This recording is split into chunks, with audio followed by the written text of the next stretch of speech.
Part 2, Chapter 7. These three chapters for today are very, very different, but very, very informative, for us as the reader, along this journey of 1984. We see a lot of his dreams, coming to terms with accepting them, like with his mom in this first one. But then also, when we meet O'Brien later, the dream about the statement of, in a place where there is no darkness, and O'Brien's like, yeah, a place where there is no darkness, right. And so things come about and come true from his dreams earlier on in the book. Do you recall the Golden Country dream that he had with Julia before we knew her name was Julia? That pretty much came down perfectly, happened the way that he foresaw, foretold, predicted, and so on. Page 160. He wakes up from a dream. Something had triggered in his mind, in his subconscious, and it was remember the movie, the film, the news footage from the very beginning with all of the people cheering because the babies and the kids were being blown up, and there was the woman and he called her a Jewess, the way she put her arm around the kid as if to protect him from bullets, like that would do it. But he mentions here on the left-hand side of 160 that motion, that movement, that protective movement triggered something in his mind. Not right then, but something else later on came to him through a dream. And you see it here. It makes a connection to his mom. And he's had these thoughts about his mom, and he has a lot of guilt about what happened with his mom. He always thought up until this moment that he was responsible for her disappearance. He thought he had, in essence, murdered her. Maybe in the way that, a junior spy turns in a parent. May or could have some sort of guilt with regards to that. We don't know. And we still don't know what happened to the dad. Okay? We can guess what happens and so on. And there's a description on the next page and so on. But it says that the dad had disappeared.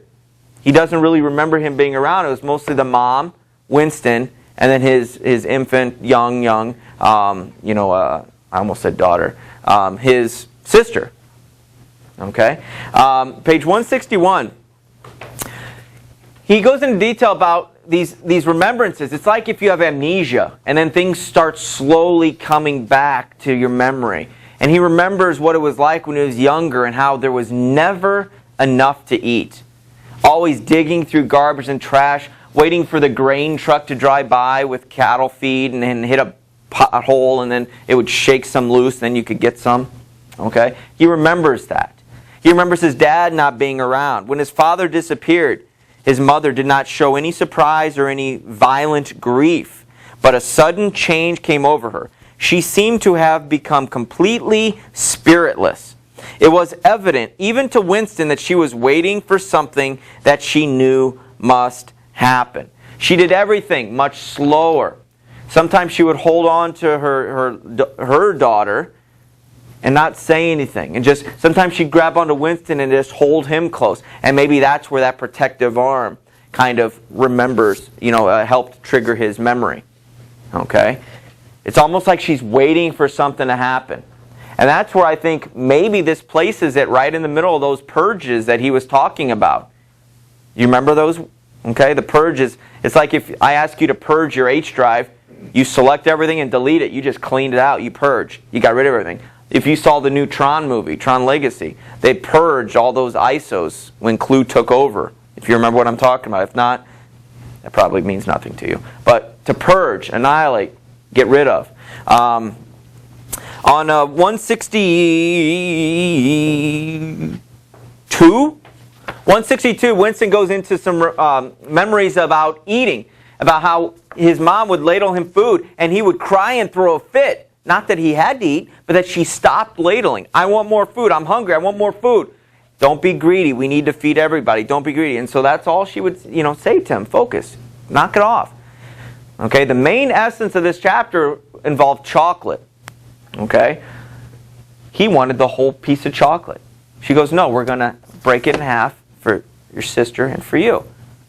He threw a fit about it. It said that they went round and round and round. And ultimately, really to shut him up, she broke it 3/4 of it to you, Winston, 1/4 of it to your sister. He downed it, The child still holds on to it. He reaches over, grabs it, and runs away. And the mom screams after him, Winston, Winston, Winston. You can all envision this, right? Those of you that have brothers or sisters or skirmishes within the house, you all know this. Might not be over chocolate, but something similar.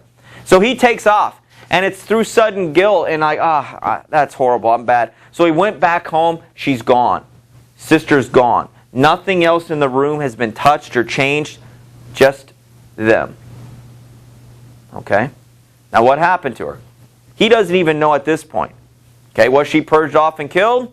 Was she sent off to some prison? Remember the hard labor camp that he was going to be sent to, potentially, for that opening the diary? It's not illegal.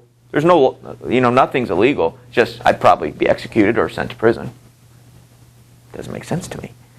The daughter, his sister, maybe sent off to some unwanted kids' home, some orphanage, like how Winston was. He doesn't know for sure. But he knows that he didn't murder. He wasn't responsible for her death. Okay, which is huge, because he's had all of this guilt forever. And he says that he never saw his mom again. When he came back, she had disappeared. Everything was the same except for his sister and so on.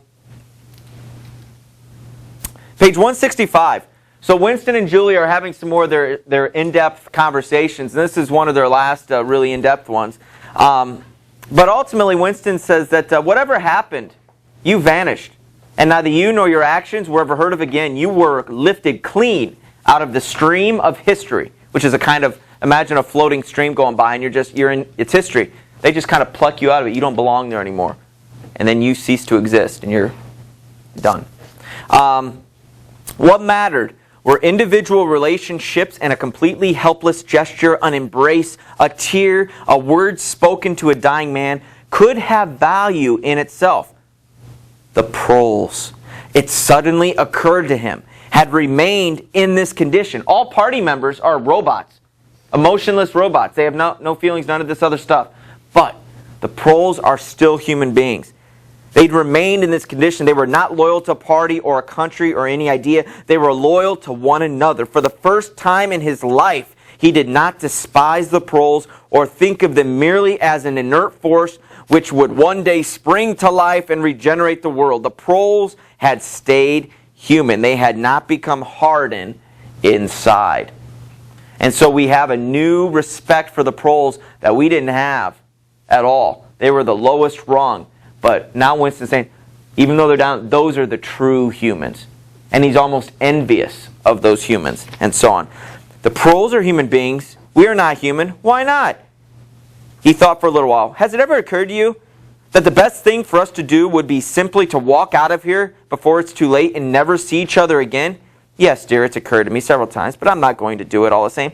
We've been lucky, but it can't last much longer. You're young. You look normal and innocent. If you keep clear of people like me, you might stay alive for another 50 years. No, I've thought it all out, what to do. I'm going to do. And don't be too downhearted. I'm rather good at staying alive. You know what? We may be together for another 6 months, a year. There's no knowing. At the end, we're certain to be apart. And this is all important here. Do you realize how utterly alone we shall be? When once they get hold of us, there will be nothing, literally nothing, that either of us can do for the other. If I confess, they shoot you. And if I refuse to confess, they'll shoot you just the same. Nothing that I can do or say or stop myself from saying will put off your death for as much as 5 minutes. Neither of us will even know whether the other is alive or dead.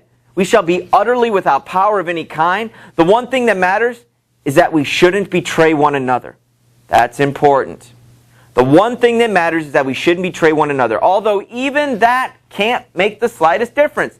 Well, if you mean confessing, we shall do that, right enough. Everybody always confesses. You can't help it. They torch you.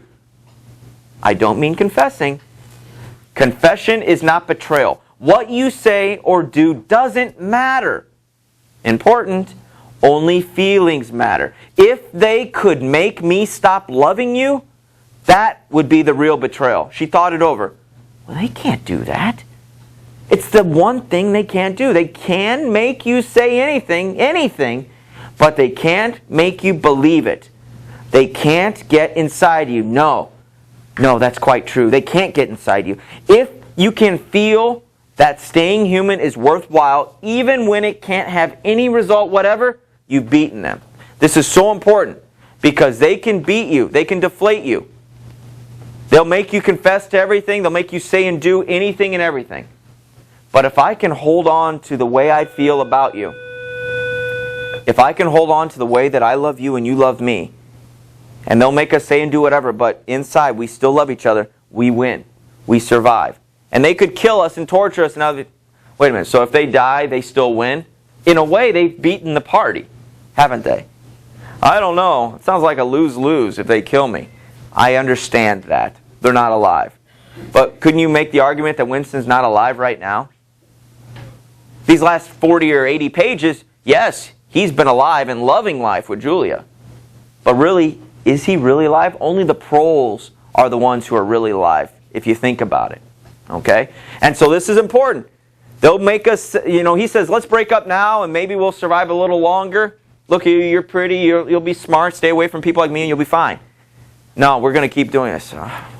They're going to get us. I just know it. They're going to get us, and when they do, they're going to break us. But if we can hold on to our feelings for each other, we will win. And so it's almost like an oath, an agreement is made between them. And it's pretty significant. So that's an important section.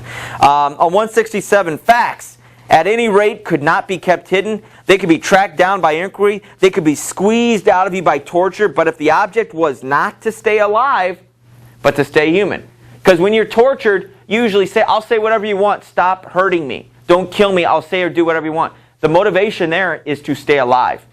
What Winston says here is, if the object was not to stay alive, but to stay human, what difference did it ultimately make? They could not alter your feelings. And going into the torture, knowing you're going to die or knowing that they'll break you and do whatever. But if you can stay human and keep your feelings, you win. And Big Brother seems to be the only thing Big Brother can't change. Okay? And so that's important to remember. Okay, page 167. Part 8, or Part 2, Chapter 8. We have the big O'Brien meeting. Okay? They had done it. They had done it at last at the bottom. Merely to walk into such a place needed an effort of the nerve. It was only on very rare occasions that one saw inside the dwelling places of the inner party, or even penetrated into the quarter of the town where they lived.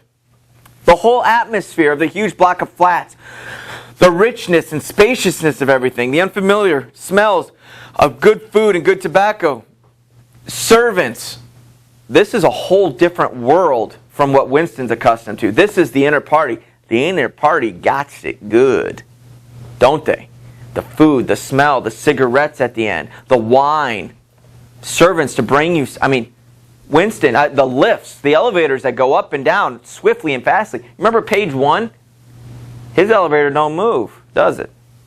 It's like Big Bang Theory. That thing just sits there. And they have to walk up the steps and down the steps. Those of you that have seen it.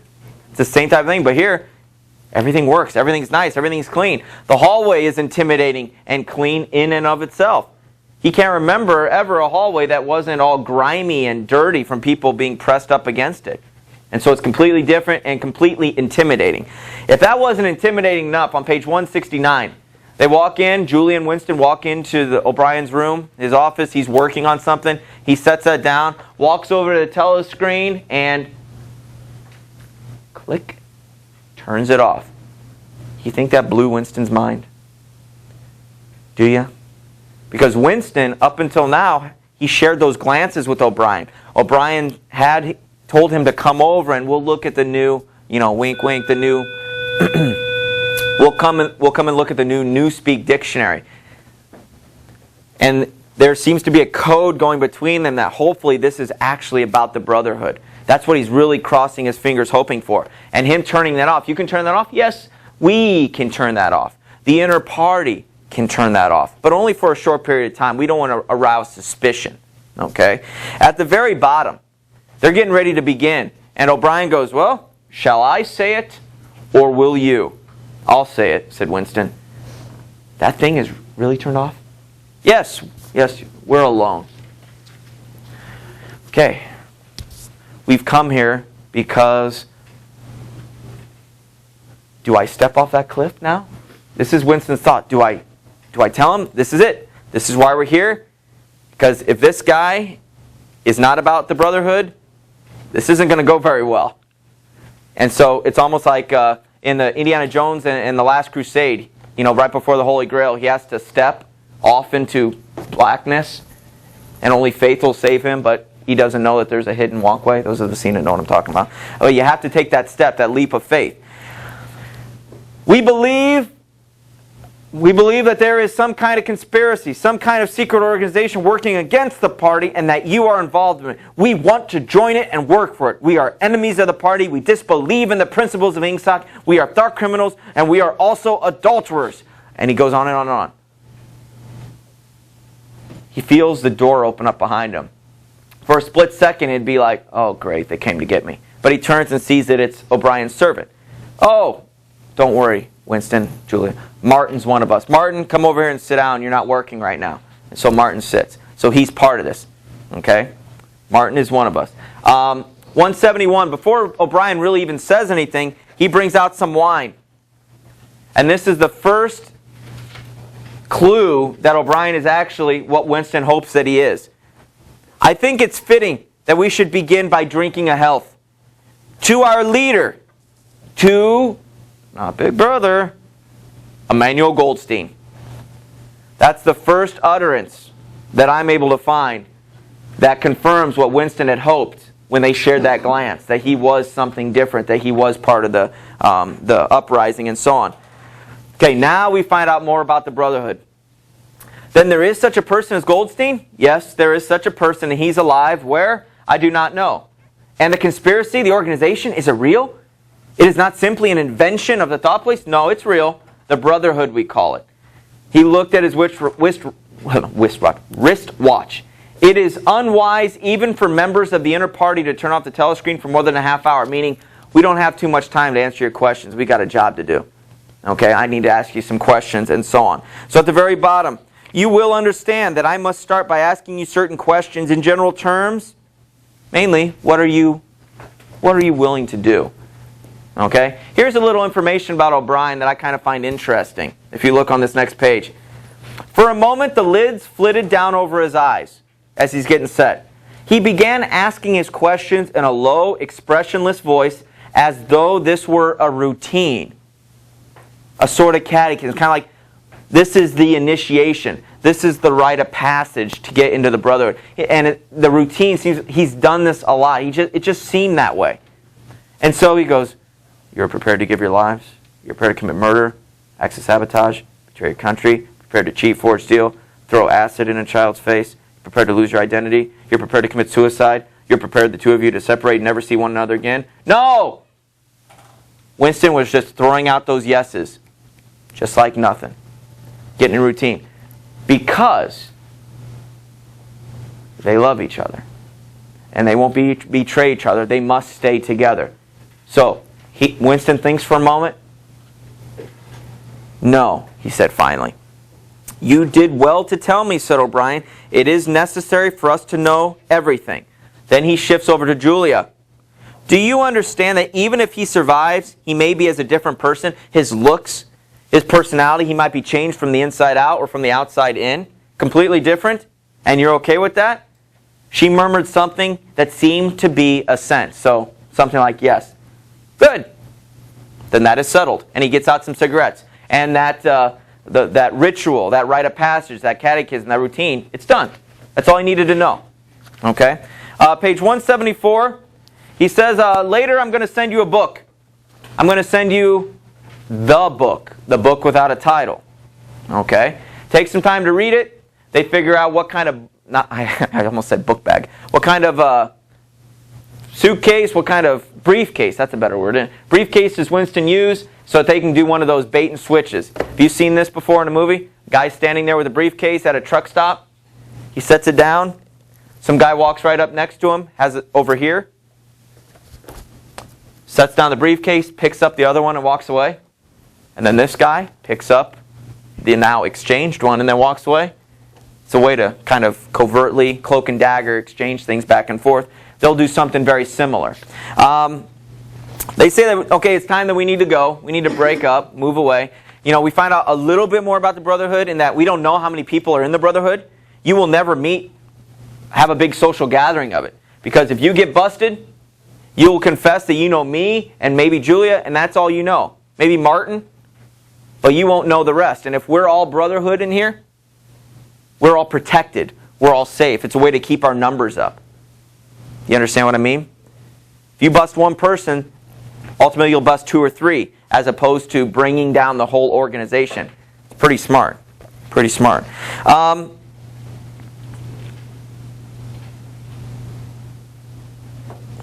177, top paragraph.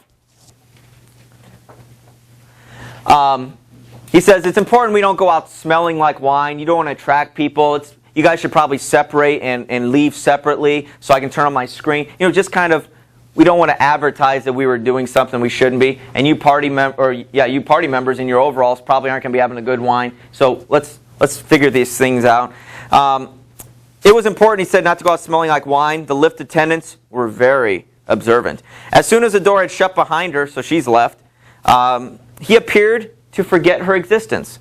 He took another pace or 2 up and down, then stopped. There are details to be settled, he said. I assume that you have a hiding place of some kind? Winston explained about the room above Mr. Chennington's shop. Good, that'll do. That'll be fine.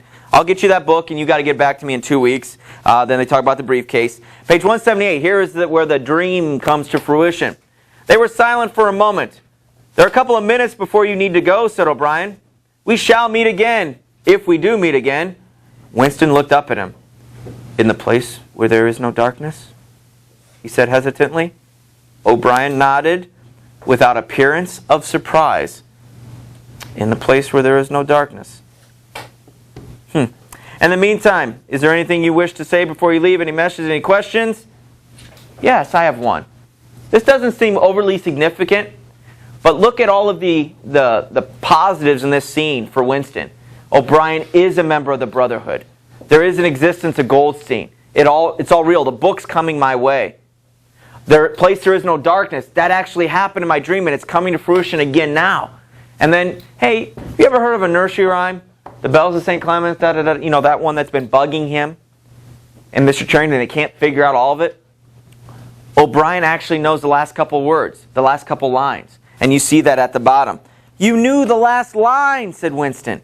Yes, I knew the last line, and now I'm afraid it's time for you to go. Page 179 at the top. At the door, Winston looked back, but O'Brien seemed already to be in the process of putting him out of mind. He was waiting with his hand on the switch that controlled the telescreen. So it's almost like once Julia left, she was forgotten. And now Winston turns around, O'Brien's getting ready to turn it back on and get back to work. It's almost like they didn't even exist. And so that sets up him to get the book in the next chapter. Now, chapter